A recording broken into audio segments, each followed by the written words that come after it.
as well as the Partner Bro boards. We have Kim Kardashian on board now, tweeting up a storm for us. So just a lot of that work is where it all started. So you have a lot of, that's all organizing. It's all organizing, but this is my first repro rights role, and it has definitely touched me. Being a mom, I have 2 daughters, one 18, one 9. You look way too young. And I have a 12-year-old son, and just being able to do this work, and my great niece, Aliana, she's 4 years old in Texas. This is why I do it, and repro rights is something also just really special to me.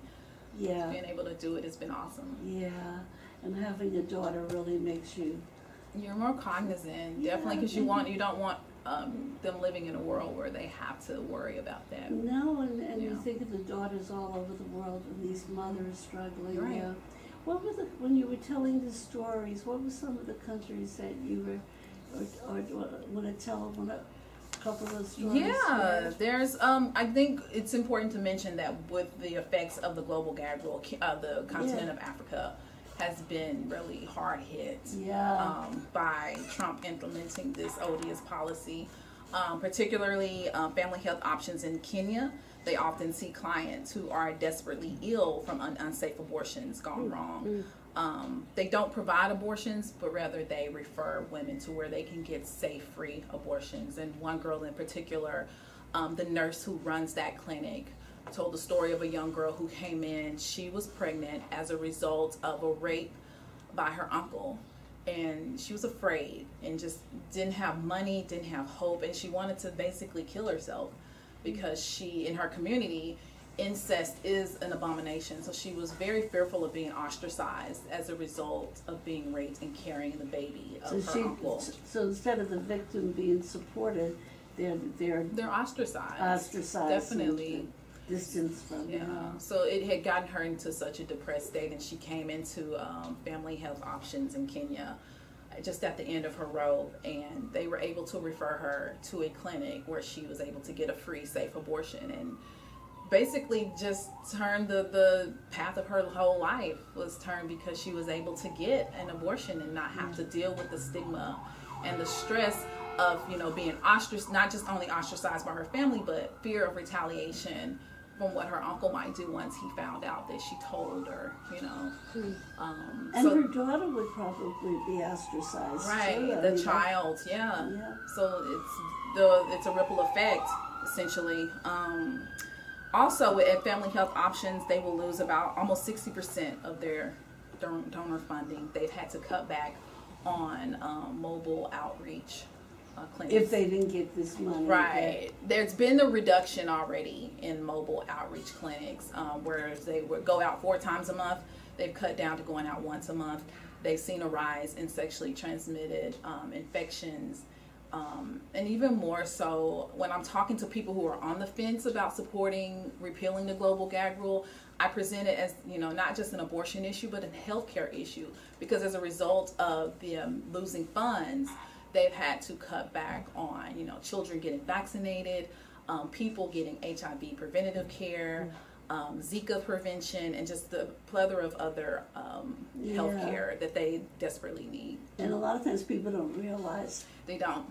They don't think of it that way. They're just like, oh, I don't support abortion. So it's not just about abortion. It's a healthcare issue. That's so important to get that in. Because I understand that some people for religious reasons are against abortion, but then if they get to realize all the other repercussions with Planned Parenthood here and with people in other countries, and that they don't, it's not just abortions, that money goes to so many other health issues. It does. And in Nepal particularly also, they changed their abortion law in 2002. And so the Family Planning Association of Nepal, unwilling to deny women information about safe legal abortion, immediately lost American funding for family planning services and contraceptive supplies. So as a result, 60 health workers were laid off, and they also, their mobile reproductive health clinics were eliminated, and the agency's ability to provide access to a regular supply of birth control withered. But when President Obama brought it back, we're done away with the global gag rule, they had the funding restored, and their mortality rate had fallen by 1/3. So that just goes to show you that this policy does definitely have a hard concrete effect. Yes. Yeah. Oh, those stories are wonderful. Do you have any others? We still have a little time. Talking specifically about, I guess, organizations that are affected by the global gag rule, I'm sure you guys are familiar with Marie Stopes International. They are an NGO that performs abortions. I've heard that name, but tell us. Well, they began providing contraceptives and reproductive health care, again, through mobile outreach in 2014. So they were going out into different areas. A lot of these areas are rural, or people don't have access. You know, it's not a city where they can like walk up the block to go see the doctor.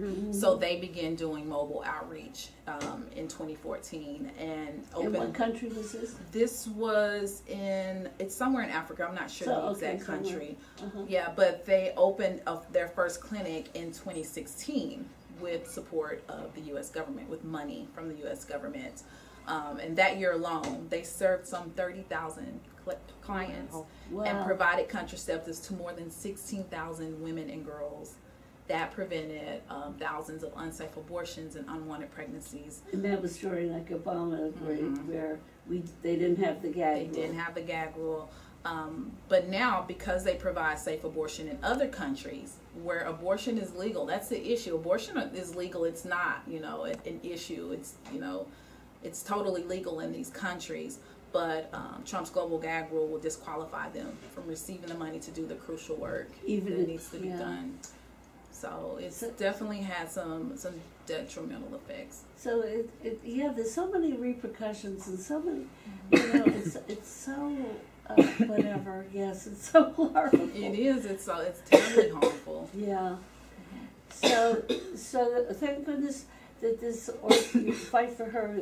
Or are there other allied organizations working with you on this gag rule? Or are you the main one? We're the main ones focusing on the global gag rule. There are other organizations that were more national, like based in DC, that from what I've seen, and there may be some other ones closer. Yeah. But from what I've seen, we're the only ones. But we do a lot of work with Planned Parenthood, and Danny Hopper is the organizer there. She's amazing. If you guys have never met her. And of course, the amazing Tara Romano over at NARAL. Yes. Do events with them. And we have Tara on. Yeah, she's at least awesome. Once a year, sometimes a little more. She is amazing. And who was the other one, Danny?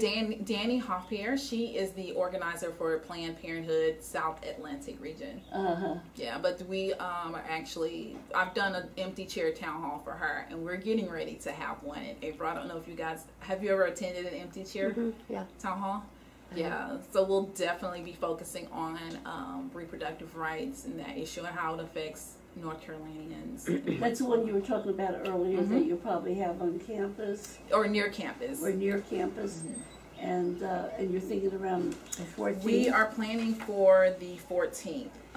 So depending on the coronavirus. Depending on it. Yeah, we had originally scheduled it for the beginning of February, but we kind of wanted to push it back to kind of give this virus a chance to see what it's going to do, like what's going to happen next. So we're So we'll hear about it? You'll hear about it on social media, and I will, of course, let you guys know, because we do want a media presence there. So I'll definitely be in touch and let you guys know. The students are helping me plan, so this should be fun. And I was just thinking with radio, isn't there a campus radio? I believe there is. There is a campus radio. That might be a good place to get on. As well as a newspaper. And also WCHL. That'd be a lot of local people, especially since we don't have a local newspaper now. I guess the Daily Tar Heel is our version of a local paper. I just went and got, when I come here, I get my fix of Daily Tar Heels. I've got two of them here. I see. Because they run some very good articles about what's happening locally. Darn good little newspaper. Yeah, well, but there's ways everyone can get involved. Coming out to events, petitioning with us, and also an easy way to sign a petition. I almost forgot. Text FIGHT FIGHT to 52886. Say it again. FIGHT FIGHT. Text that to 52886, and you'll be able to sign a petition and show your support and It's an easy, measurable way you can get involved. Everyone can help, whether it's petitioning or hosting a kitchen table conversation. Like I said, so much is at stake, and the petitioning, although it can be a lot on, it definitely builds people power, because it's an important year. And well, to take the time and sign puts it in your mind, and you've taken a physical action, and I think the act of writing really makes things sink in much more than talking a lot of times.